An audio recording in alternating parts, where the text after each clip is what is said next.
Señor mío y Dios mío, creo firmemente que estás aquí, que me ves, que me oyes. Te adoro con profunda reverencia. Te pido perdón de mis pecados y gracia para hacer con fruto este rato de oración. Madre mía Inmaculada, San José, mi Padre y Señor, Ángel de mi guarda, interceded por mí. Bueno, pues la primera lectura de hoy nos habla del bautismo de un personaje bastante singular. Es un etíope, eunuco, ministro de Candaces, reina de Etiopía, e intendente del tesoro. Bueno, es un personaje importante. Volvía de Jerusalén sentado en su carroza y iba leyendo el profeta Isaías. Y el bueno de Felipe escuchó una leve sugerencia del Espíritu Santo que le empujaba a acercarse a la carroza de ese ministro. Y Felipe no dudó. Se acercó corriendo a la carroza y oyó cómo leía al profeta Isaías. A mí me encanta esa audacia de Felipe y me parece una muestra de con qué pasión vivían los primeros discípulos la misión de llevar el Evangelio a todos.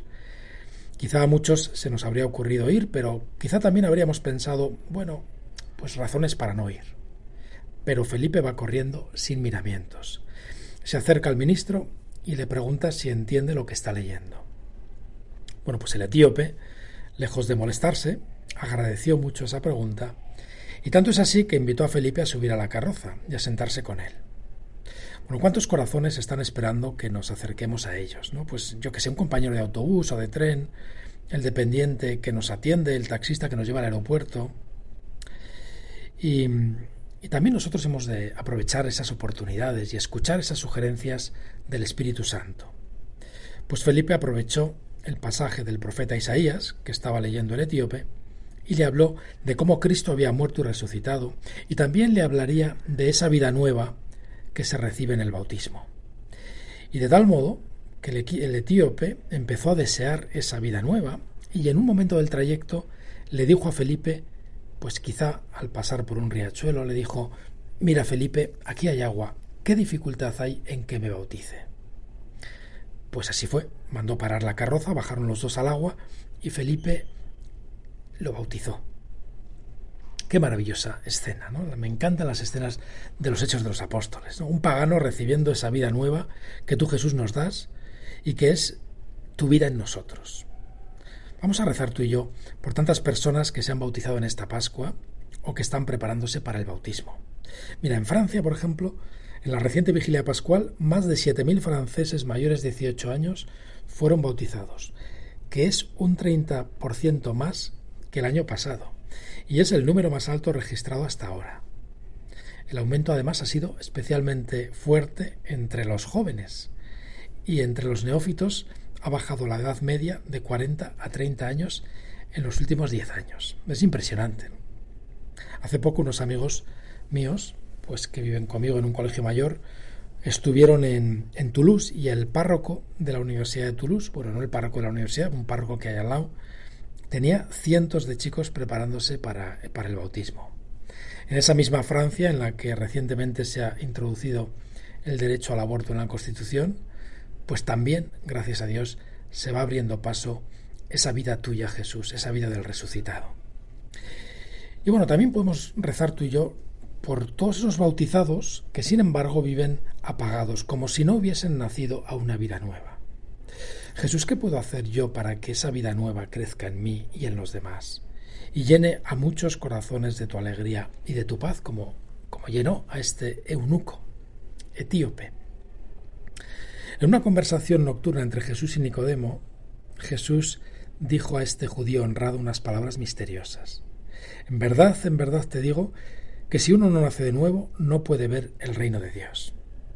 Nicodemo se quedó como muy sorprendido, y le dijo, ¿cómo puede un hombre nacer siendo viejo? ¿Acaso puede entrar otra vez en el seno de su madre y nacer? Bueno, claramente tú, Jesús, no le estabas hablando de su vida biológica, sino de otra vida, de una vida nueva para la que había que nacer de nuevo, no volviendo a romper aguas, sino mediante el agua del bautismo. Por eso Jesús le contesta, en verdad te digo, que si uno no nace del agua y del Espíritu, no puede entrar en el reino de Dios. Lo nacido de la carne, carne es, y lo nacido del Espíritu, Espíritu es. No te sorprendas de que te haya dicho que os es preciso nacer de nuevo. Jesús habla de la vida de la gracia, de la vida de Cristo en nosotros. ¿Y cómo podemos saber si tenemos esa vida nueva en nosotros? Así como la vida biológica tiene sus constantes vitales, la respiración, el pulso, pues para saber si tú y yo tenemos dentro de nosotros la vida nueva, la vida de la gracia, la vida del Espíritu, la prueba es ver si en nuestro interior existe un diálogo con Dios, una conversación interior con Jesucristo. Esa conversación interior contigo, Señor, es una de las constantes vitales de la vida nueva, de la vida de Dios dentro de mí. Tú y yo hablamos habitualmente con Dios en nuestro interior. Tratamos a Jesús, al Padre, al Espíritu Santo. ¿Notamos su presencia o vivimos solos?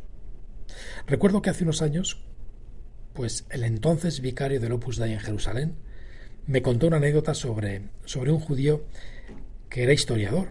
Era en concreto un estudiante que estaba haciendo su tesis doctoral sobre la época en que vivió nuestro Señor.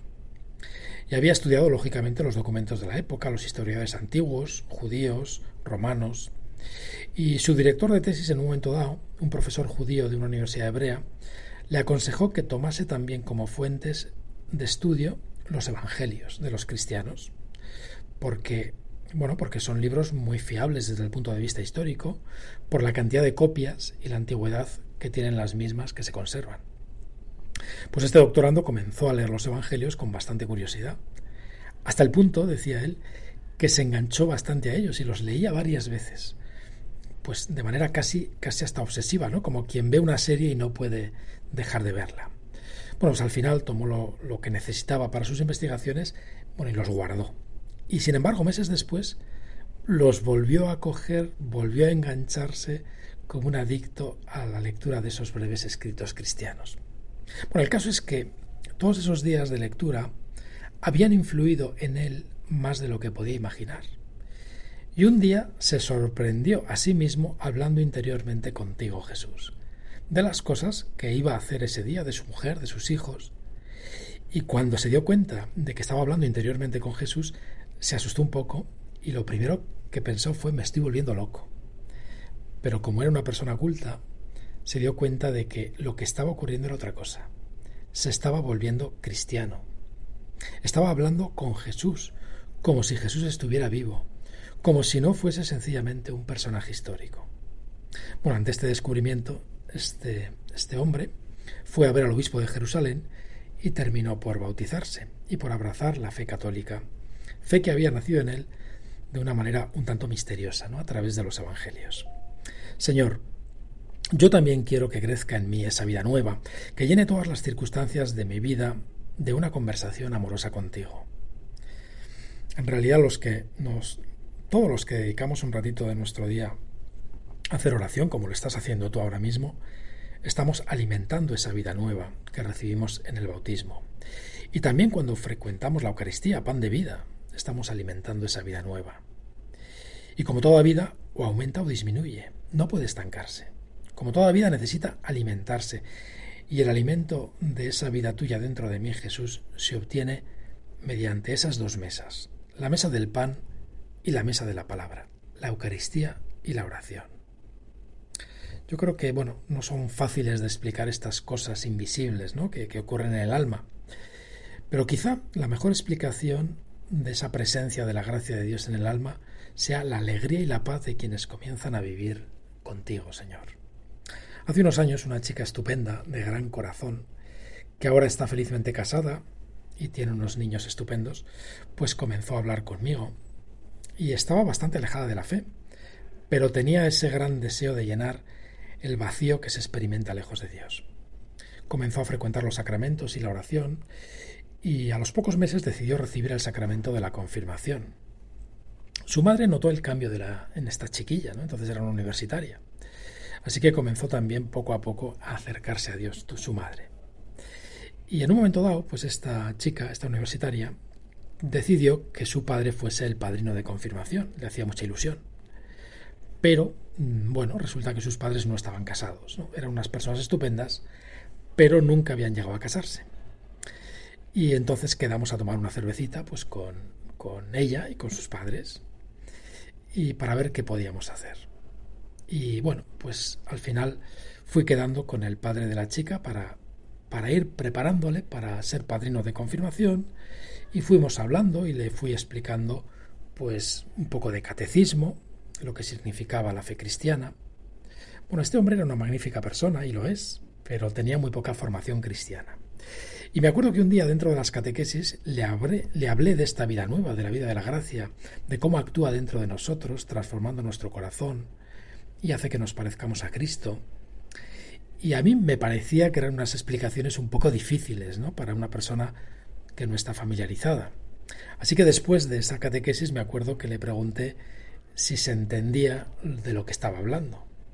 Un poco como Felipe le preguntó al etíope, ¿no? ¿Entiendes lo que estás leyendo? Bueno, pues para mi sorpresa me respondió con total seguridad y me dijo: se entiende perfectamente. Y me aclaró: es justo lo que he visto en mi hija. Desde que ha empezado a ir a misa y a rezar, se le ve contenta y se ha convertido para nosotros en un descanso, en alguien que une a toda la familia. Bueno, no sé si son palabras textuales, pero más o menos fueron así. Y me dijo: el cambio de mi hija es el motivo por el que quería conocer mejor la fe y por eso estoy aquí. Me dijo también que querían casarse por la iglesia, pero sin hacer ruido, discretamente.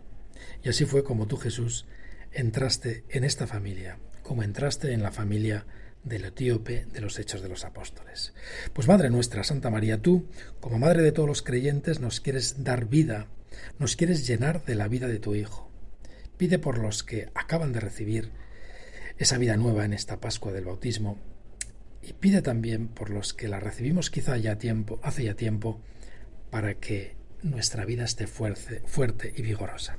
Pues te doy gracias, Dios mío, por los buenos propósitos, afectos e inspiraciones que me has comunicado en esta meditación. Te pido ayuda para ponerlos por obra. Madre mía Inmaculada, San José, mi Padre y Señor, Ángel de mi guarda, interceded por mí.